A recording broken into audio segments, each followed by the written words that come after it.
When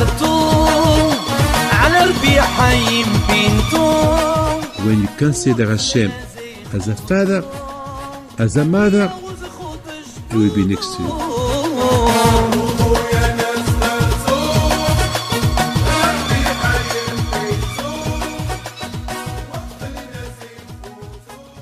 Hashem, we will try to explain a few things that it's hard to compare the other world to this world. Usually, people who believe in God, they don't ask this question. Why? Because Hashem is everywhere. I mean, HaKadosh Baruch Hu, a man with a little bit of sense of intelligence, he will understand that a house cannot be built on its own. It must be a builder. It must be an architect. You know, I mean, the world, when I would talk about all the galaxy, it did not come just with a big bang, just like that. There is something that created the world. So there is no question about it. I would like to tell you, you know how the Torah starts? Bereshit bara Elokim. At the beginning Hashem created. I mean, can you imagine? To who you talk? Bereshit bara Elokim. At the beginning Hashem created. It's like something that you already that there is no question. At the beginning it's like you are in a plane and there is a pilot in the plane. I mean, can you imagine that you say to somebody, there is a pilot here. I mean, there is no question. I mean, the plane, a big 747, Boeing 747, it will not just take off and land with no pilot, with nobody. It's impossible, no. Maybe one day they will do it, but for the moment, we'll talk about something that exists. I mean, it's like I bring you food, I tell you, those fruit, they come from a tree. I mean, what it is the question, of course. So here the Torah as well, the Torah talk to you like easily, like it's normal. At the beginning Hashem created the world. That means there is not, even if the Torah will not write it, you will understand there is a Baal Habayis, there is somebody who created the world. I want to tell you a small story. I was in London a few weeks ago, and believe me, for the first time, I had bad thoughts. I had some bad thoughts about Emunah. I'm not kidding. Look at me. I was thinking, how Hashem did that? Some questions that I'd never asked in my life. And then I said to myself, David, where are you going? I was talking to myself, David, where are you going with those questions? And you know what I saw? On the table, people that they come, they let some money on the table. I saw the 10-pound note, like the $10, the 10-pound note, the picture of there, it was Arduin. That physician, that man who said that the world was created millions of years ago and the man come from the monkey. Arduin, yes. I can't remember. The method of Arduin. That man, he's Darwin. Huh? Darwin. With a long beard. I said, now I understand, because I was looking at his face. That give me a bad ashpah. That give me a bad influence. I took them, I put them away. I told him, and I said, now, I would like just to ask you one question. Do you see Tum'ah, the impurity? Do you see the purity? Do you see what it is Hashpa'ah? Do you see what it is holiness. Do we see that? Do we see what is this? I would like just to tell you this. When the Torah started,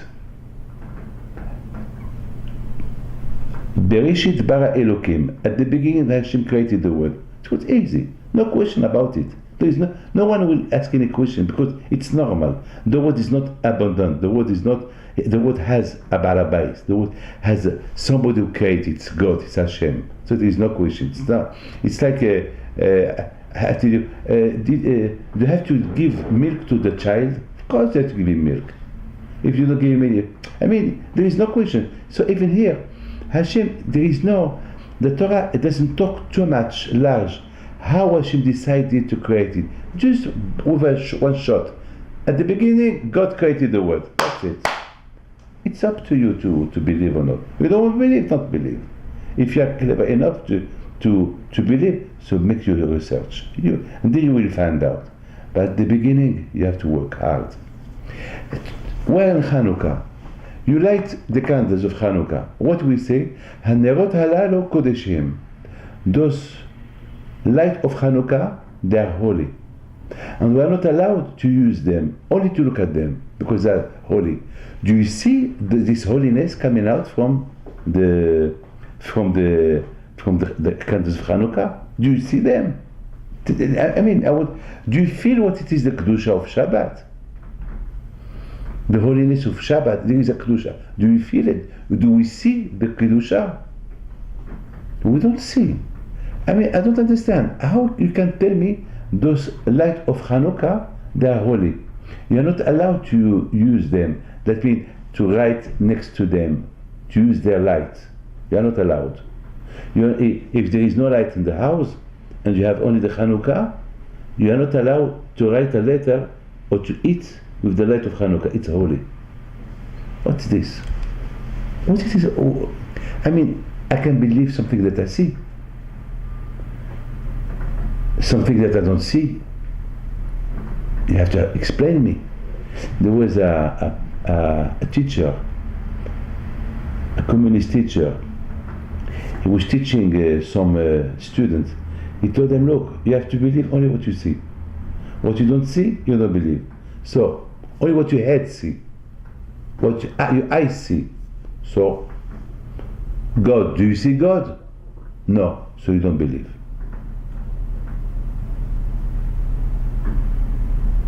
So there was there a student. He said, please, can I say something? He said, yes. He said, well, I don't see your brain. You are not our prof. You are nothing. You are not a man. You are nothing. You are just a spirit. How do you can stop it? Because you said, we should be only what we see. I don't see your brain. So because I don't see your brain, you are not there. There is something you see, there is something you don't see. But what you don't see, if really you want to see, so you have to make your own research. Like David HaMelech said, I don't have that the people will prove me that there is God. It's enough for me to look up to the sky and to see the stars and the sun and to see the earth, to believe that there is Hashem. All this, they were not made just like that. There is somebody who created them. So now I would like just to explain to you something. In this world, there is a material world. We eat, we sleep, there is money, we drink, we enjoy ourselves, we swim, we do sport. It's a world of material. Now, how it look like up there? Well, first, there is nobody who went there to see what's going on there, to come to tell us what's going on there. Today, you can go to visit anywhere you want. But up there is no visitors. Visitors not allowed. The only visitors that you can go there when they die. So why you have to die to be up there? Well, this question, it already happened when Moshe Rabbeinu went to the Shamayim to receive the Torah, the Malachim said to Hashem, Ma li lo tisha benenu? What this man is doing here? This word is not for man. It's only for souls, for neshamot, for people who left their body down there. What does he do here?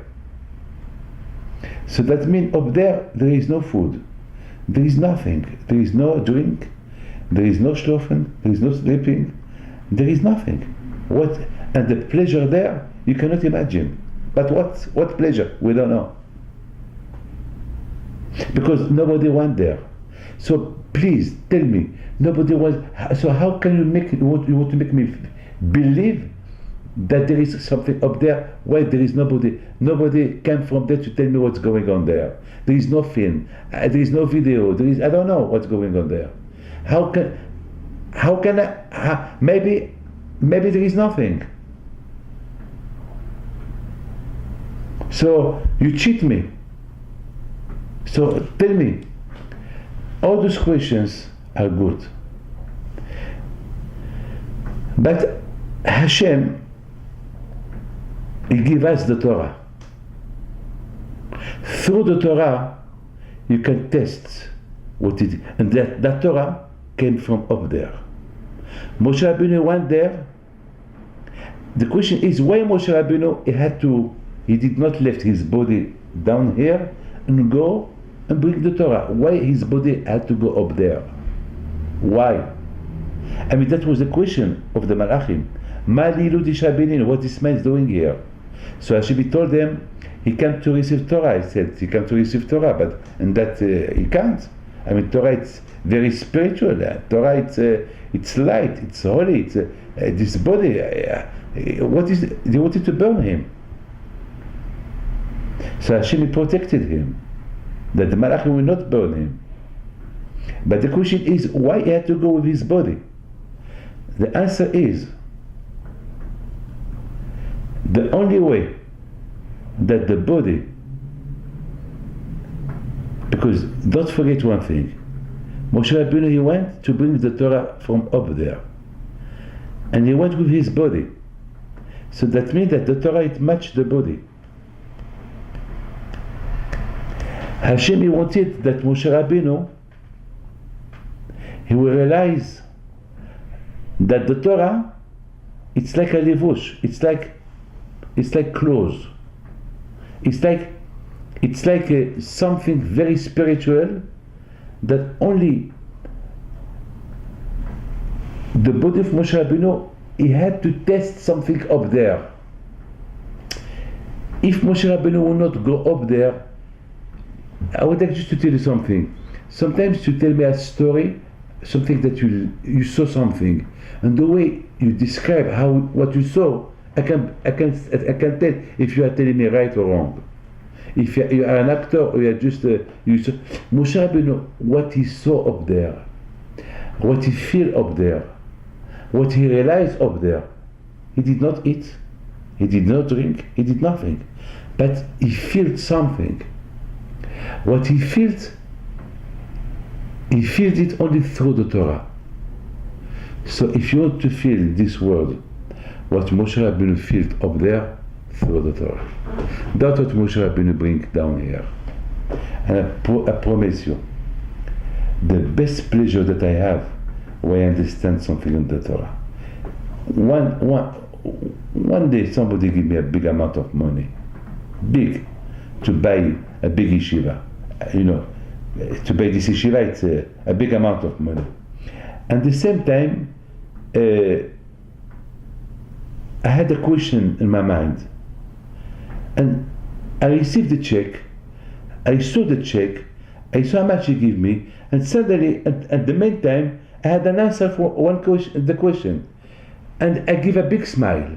And the man told me, "Why, are you happy?" He said, "No, I was thinking," I mean, he was shocked. He thought I was happy, I was smiling for the big check that I received, and in reality, I was smiling and happy because I found it an answer for a question that I had. It's something that you cannot imagine. David HaMelech said, "Ta'amur o kitov Hashem." Test Hashem, you will see. test Hashem through the Torah. You will see with Hashem. When Hashem created the world, it was so normal. That was before Adam Arishon, he made the sin. Before he ate the forbidden tree. The world was completely pure. You feel the Kedusha, you feel the holiness, you feel everything. You feel Gan Eden in this world. And then Adam Arishon, he did what he should not do. Then everything went. And the world became like a disaster. But to rebuild the world, to bring back the Kedusha, to bring back things that Hashem put in the world only through Torah. You want to test what it is Olam Haba? Only through Torah. And if you test the Torah, if you test the Olam Haba through the Torah, so imagine what it is, the pleasure up there. Here in this world we think the pleasure is food. Here we think the pleasure it's holidays, Thanksgiving. We think that the big pleasure is money, is going to, yes, it's pleasure, but to compare the real pleasure, it's nothing. But all those pleasures that we have today, they become active after this Adam Rishon made the sin. Before he made the sin, there were another kind of pleasure. There were another kind of pleasure, another kind. But because he made the sin, so he showed that he wanted a connection with this world. He wanted to disconnect himself from up there. So Hashem said, okay, you want your own world? Okay, you live your own world. But Adam Arishon said to Hashem, but still, I want to feel, I want to live. I don't want to be completely disconnected from up there, no. So Hashem said, I give you the Torah. I give you now the mitzvot. Through them, you connect yourself with up there. Now, you pray to Hashem. Do you feel Hashem? I mean, you pray, you put tefillin, you put yamoke. Do you feel Hashem? So it's up to you. It's up how much you are connected to Hashem.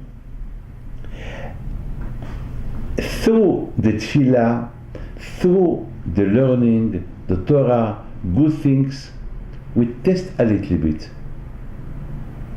from up there. So what it is up there? There is no answer. No one was there. The pleasure there, it's something else. It's not food. It's not what you have here. It's something else. Let's understand something. You have to know something. To the Maharal Miprag, he said, why we do Birkat Hamazon after we eat? Why we don't bench Hashem before we eat? Thank you Hashem that you give me food to eat. Thank you very much Hashem. And I do a Birkat Hamazon. And after I eat, no. You eat, after you say thank you to Hashem.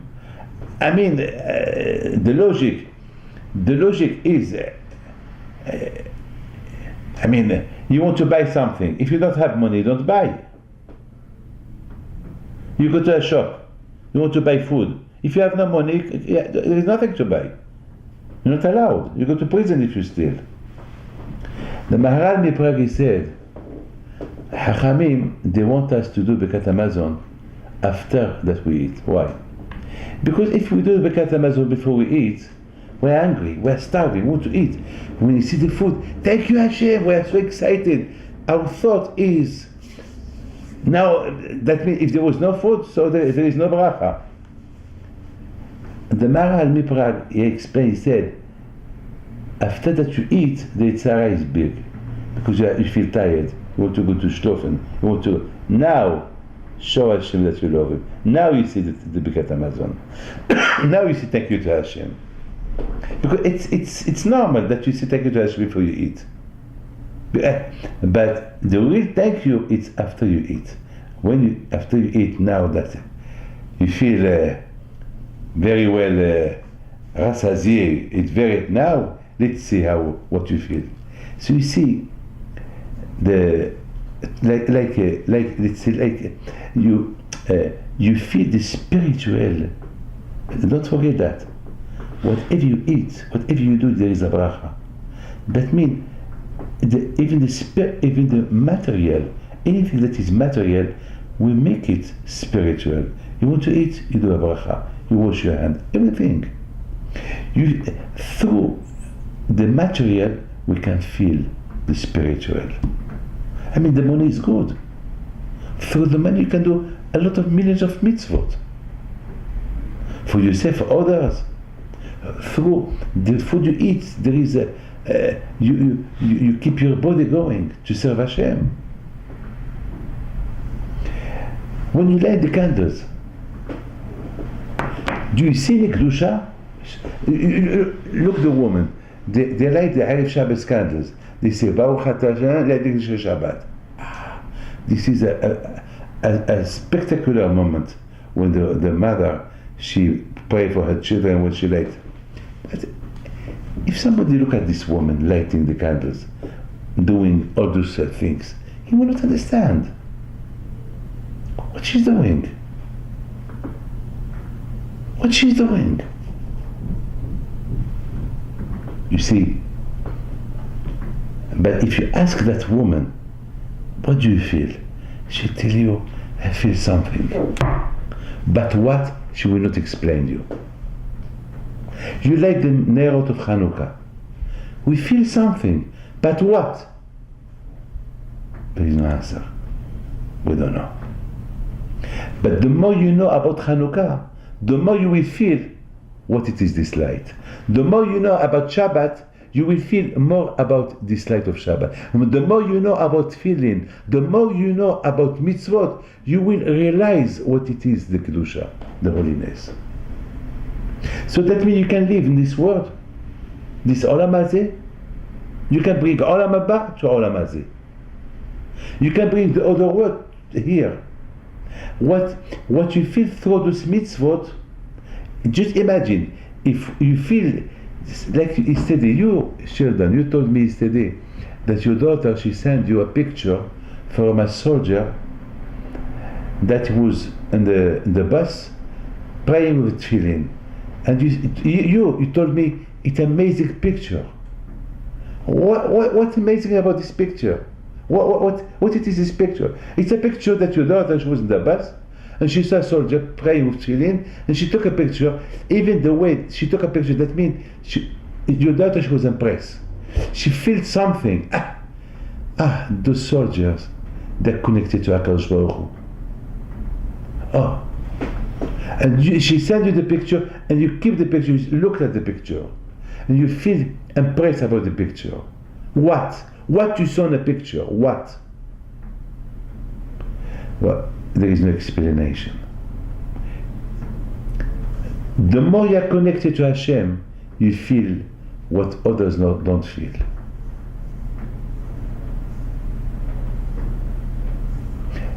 That means Hashem, you want already to make you that you test the other world in this world, so you will through mitzvot that you do without understanding, but you leave something. What? I don't know. So just imagine what it is out there.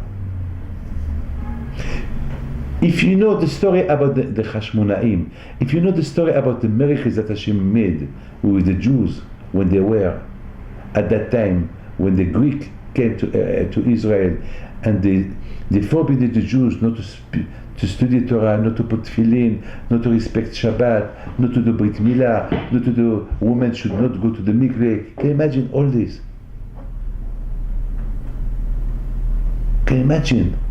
The more you know about the miracle that happened, and then the Hashmonaim, few soldiers, they throw away all the soldiers. Then they come, instead of doing a big ceremony of victory that they won the war, now, quick, they went to the Beit HaMikdash. They start searching for oil to light the menorah.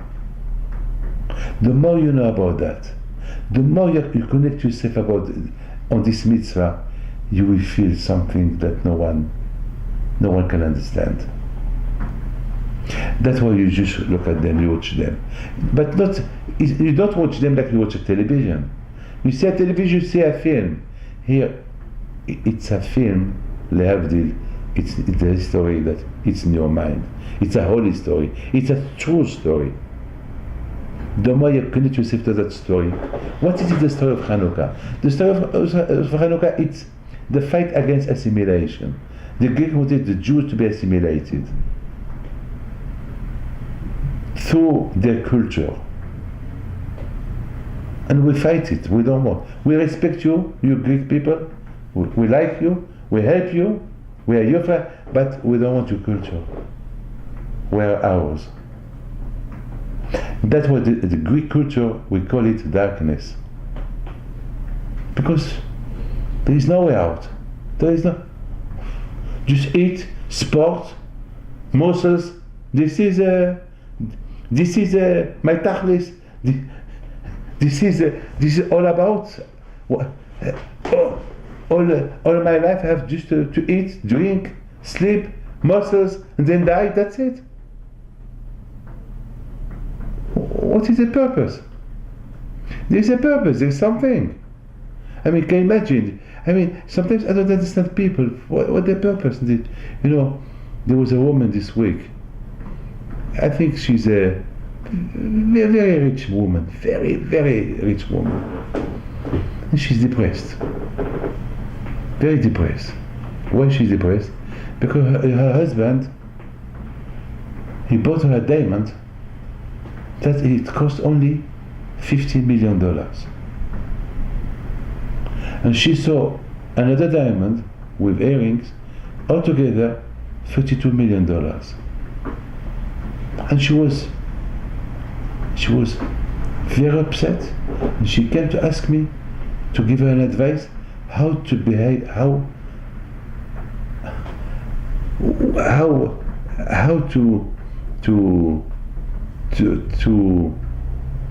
should she stay with her husband, or to let him, or to divorce him. I started to look at her. I thought she was crazy.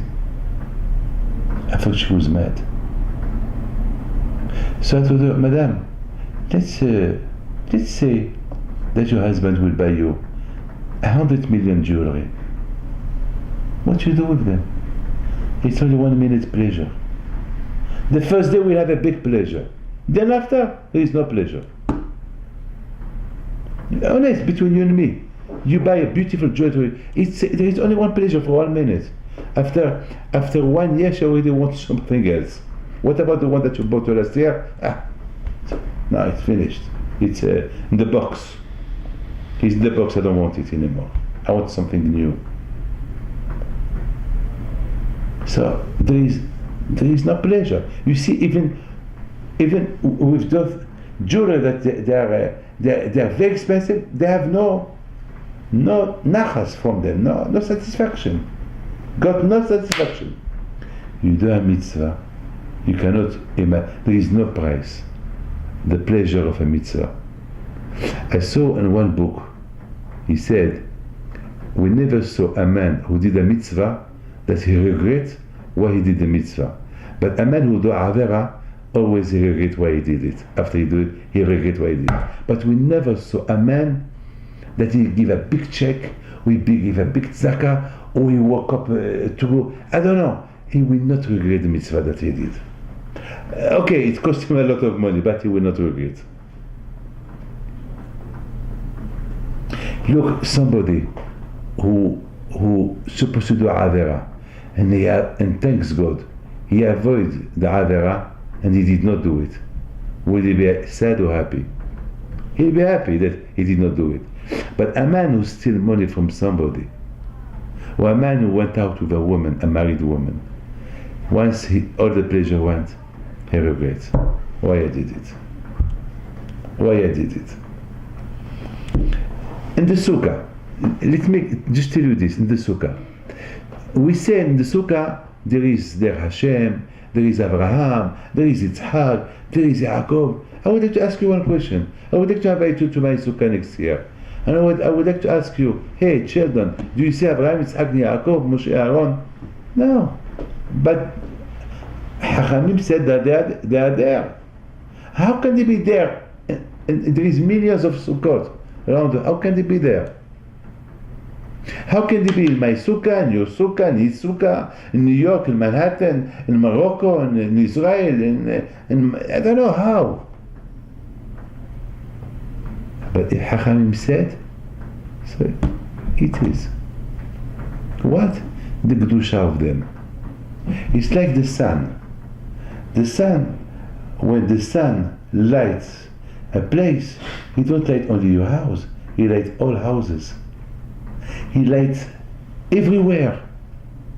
So when you talk about the presence of Eliyahu Navi or Abraham, Yitzhak, Yaakov, he is everywhere. He's like the sun, but not like the sun that you see. Billions of times more powerful than the sun that you see. So you can understand that Abraham, he is everywhere. Let's say you have a Brit Milah. There is a Brit Milah at noon, 9 o'clock in the morning, but there is thousands of Brit Milah at 9 o'clock. Where Eliyahu Navi will be? We know that Eliyahu Navi is everywhere. Well, he will be everywhere. He's like the sun, les rayons solaires. They light all houses. So les rayons solaires of Eliyahu Navi, they will be everywhere, all Brit Milah. It's depends how much you believe. The more you believe, the more you're connected to Hashem, you will feel what nobody feels. You will feel your Olam Haba. Shabbos is Me'ain Olam Haba. It's something from Olam Haba. But what it is, we don't know. The food of Shabbat is special. I don't know, Shabbat we feel something, I don't know. Do Shabbat with a rabbi, do Shabbat in a religious family, you will feel something there that you don't feel nowhere. It's something that no one can feel. It's up to you. Pesach, Sukkot, Rosh Hashanah, Kippur, there is a feeling. On Kippur, there is something that you feel on Kippur. Tell me, on Kippur, Kippur, you feel something. There is something. What you feel? It depends. How much you prepare yourself for Kippur to feel what you will feel. You did not prepare for Yom Kippur, so you will not feel Kippur. If just you mention Kippur, so you will feel Kippur on Kippur. But the more you prepare yourself on Kippur, you will feel Kippur. The more you prepare yourself to the mitzvah, you will do the mitzvah. When I want to do a shiur, 3 o'clock, 4 o'clock, 5 o'clock, 6 o'clock in the morning, no one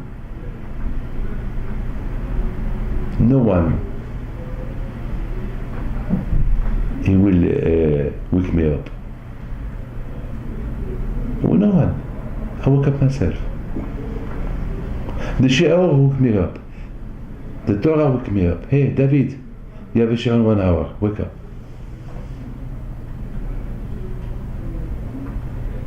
Yes. Yeah. Olam Haba. I don't know. Excuse me. When Hashem created the world supposed to be perfect. Perfect. You feel Hashem everywhere. But Adam Rishon, that's why when the Torah wrote Bereshit bara Elokim, there was no question. At the beginning Hashem created the world, there was no question. In the beginning there was no question. You could feel Hashem everywhere. You see Hashem. You talk to Hashem. He's there. He's everywhere. The change came. There was no Olam Haba, there was no Olam Hazeh. It was every Olam Haba was no Olam Hazeh. Up there was down here. And it was amazing. But Adam Rishon, through the Aver, the sin that he did, he made a separation from up there, down here. So down here you feel only material. Up there is only spiritual. But down here you have all kind of pleasure. Up there is very special pleasure. But what? What? There is nobody who went up there to tell you how it is. There is no test. There is nothing. There is no video. But you want to know something, what it looks like. Taste it from the Torah. Taste it from the Torah. I want to tell you a secret. a secret. There is a big rabbi that I know him, that this rabbi I sponsored him for over 25 years.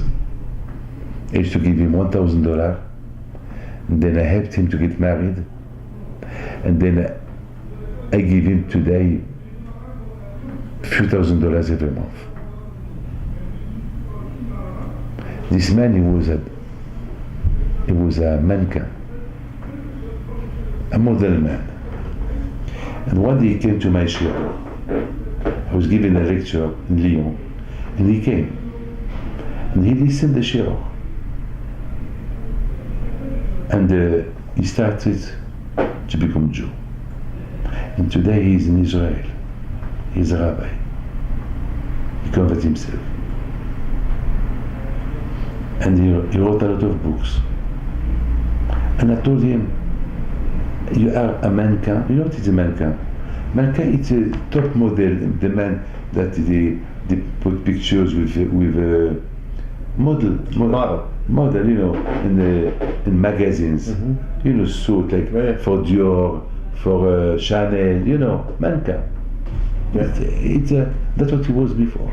Jewish? Goy. He was not Jewish. He was not Jewish. And he came to my class. He came with his friend. His friend is Jew. And he listened that I was talking about Torah. And he fell in love with the Torah. And since he started to become Jew, I sponsor his study. Now he got married. He has children. And I give him $few $1,000s every month, up till now. So I ask him a lot of times. I call him when he comes to see me. How did you find our religion? You were a top model man. I mean, all women, they were in your hand. What did you find out the religion? He said, I can't tell you. He told me, I can't tell you. You can't understand. You cannot understand. I cannot tell you.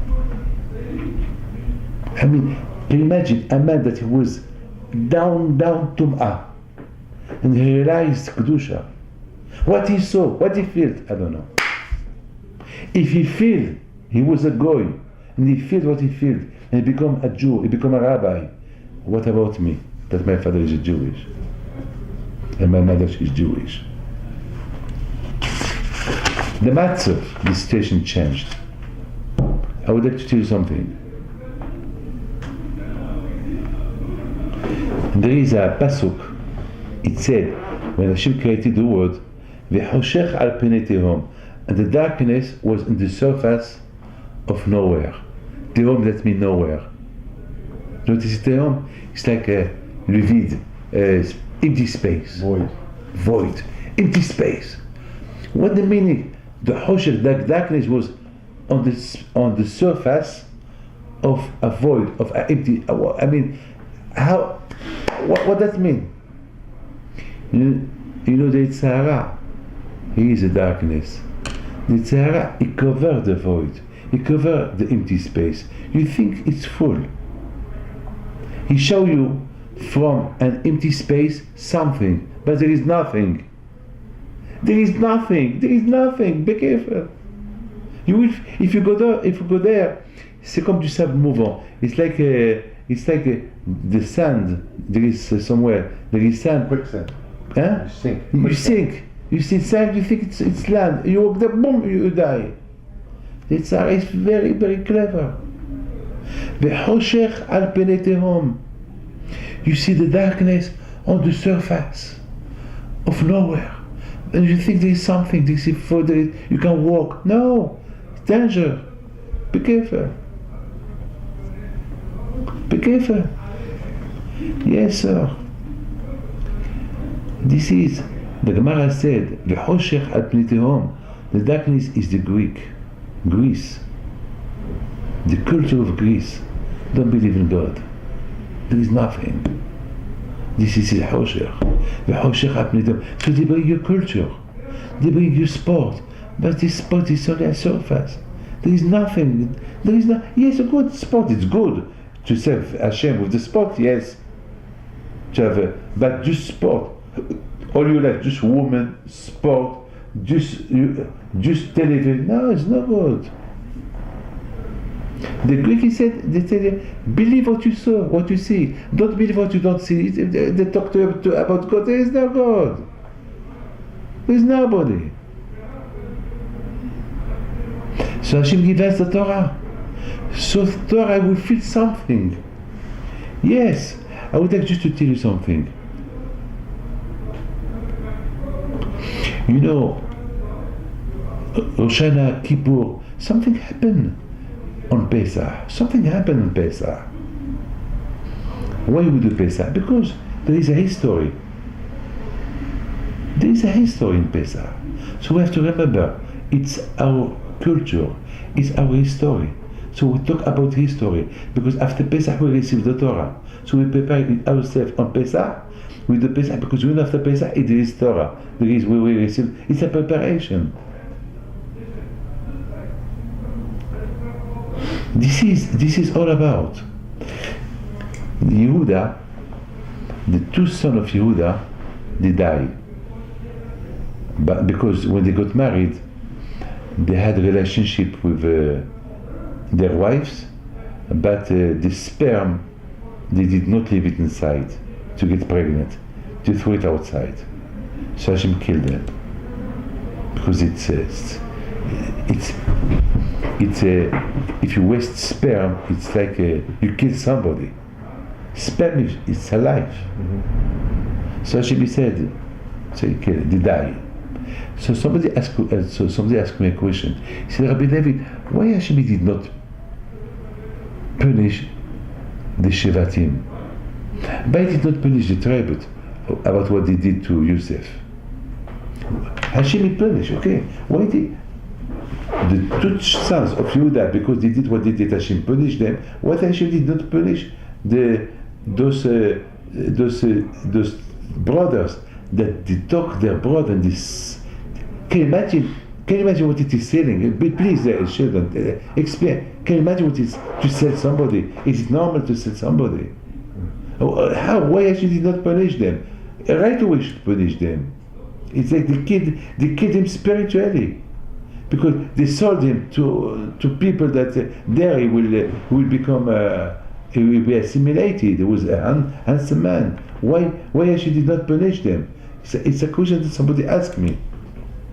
I told him because Erev Onan, the sin they did a sin to themselves. They had a relationship with the woman, with their wives, and they threw the sperm outside. They did avera. But the Shvatim, when they sold Yosef, they thought they were doing the right way. They thought because he talked Lashon Hara about them, because he was bad to them, because he created some jealousy in their house. So that's why they did it Lishem Shamayim. They did it for Hashem, because he said, I had a dream that Yehuda was banned to me, and Yehuda is the king. I mean, just imagine, there is a king of Morocco. Imagine, there is a man, he go to the king, he would tell, or a man in Morocco, he will say to the people, I am the king. It's a revolution. It's condemned to death. I mean, hey, there is a king here, or there is a legal king. Who are you? So that's what they sold him. He did a avera. It was the Shem Shamayim. I mean, their thought was for Hashem. They didn't do it on purpose, just for to kill him. No, they thought this man is Morid B'Malchut. According to the Torah, because Hashem he designed that from Yehuda will be the kingdom. So Yosef, the dream that Yosef had that he was the king. So it's like a revolution. But they have so you see, there is a lot of things that we don't understand, but when we focus to understand, there is answers to everything. Yosef had a dream between you and me. What was the message of Yosef? What was the message of Yosef? I had a dream that all my brothers, they went to me. Even my father and my mother. What the message? I mean, Yosef is not crazy to have this kind of dream. And the Torah said, Yaakov Shamal et hadavar. Yaakov was so impressed about the dream that he was waiting when those dreams are going to happen. I mean, how can you imagine that? Yaakov, please, Yaakov. But the kingdom is coming only from Yehuda, not from Yosef. What does that mean? You are waiting. When is going to happen this? The answer is, Yaakov Abinu, he said, if Yosef HaTzadik had this dream, maybe there is a message which I don't know. Or maybe there is sometimes we think we know everything. No, so if Yosef HaTzadik had this kind of dream, that means there is a message. I don't know what's hiding the message. I don't know what. Maybe there is something. A lot of times we don't understand what's going on. A lot of time we don't understand what's going on. What Hashem wants from us. So it's a work. It's a big work that we should do. And the answer was that Yaakov Abinu, when everybody knew that Yosef was the king, and Yaakov had to go to Egypt, he went to Egypt with all the honors. So imagine that Yosef would not be the king. How Yaakov will go to Egypt, like a prisoner. And Yaakov represents the Torah, the Kvod Torah. For the Torah that Yaakov Abinu represents, so must be somebody who will prepare his view, his welcome to Egypt. That was Yosef. And beside this, there is Mashiach ben Yosef, and there is Mashiach ben David. So the dream that Yosef had, that he was a king, so it's going to happen before Mashiach will come. Because there will be two Mashiach. One Mashiach from Yehuda, and one Mashiach from Yosef. So you see, now you understand. And to finish is the mezuzah. You see the mezuzah, you will kiss the mezuzah. In each door you have a mezuzah. You kiss the mezuzah. But a normal man don't understand what's going on here. What there is in the mezuzah? When you kiss the mezuzah, what's there? We see the name of Hashem. Hashem protect you. Usually, there is the king in the house and the guard, they're outside. And here you have the contrary. The man is in the house and the king is outside. The mezuzah is the secret. Why not the mezuzah, the word of the mezuzah should be hidden. We should not see them. You have to see only the name of God, Shakai. All the blessing is inside. So this beautiful mezuzah is a beautiful art. It's good, but it's art. We're not allowed to do bracha here. So I pray to HaKadosh Baruch Hu to give you bracha v'atzlacha. Now you understand why Hashem he wanted that Moshe Rabbeinu will go up there. Hashem wanted Moshe Rabbeinu to test what it is Gan Eden. And Hashem wanted that Moshe Rabbeinu he will test after the Torah once he's here. And once he's here, because once he was there, he's going to miss this pleasure that he had in Gan Eden. So Hashem said, Moshe, don't worry. That way Hashem he wants Moshe Rabbeinu to come with his body to up there. Why? So when he will come down there and he will miss, I miss that pleasure that I have down there, up there. So Hashem will tell him, study Torah. So through the studying of the Torah and through keeping Torah mitzvot, he was going to feel something that he felt there when he was there. الحب ده بيتبيتو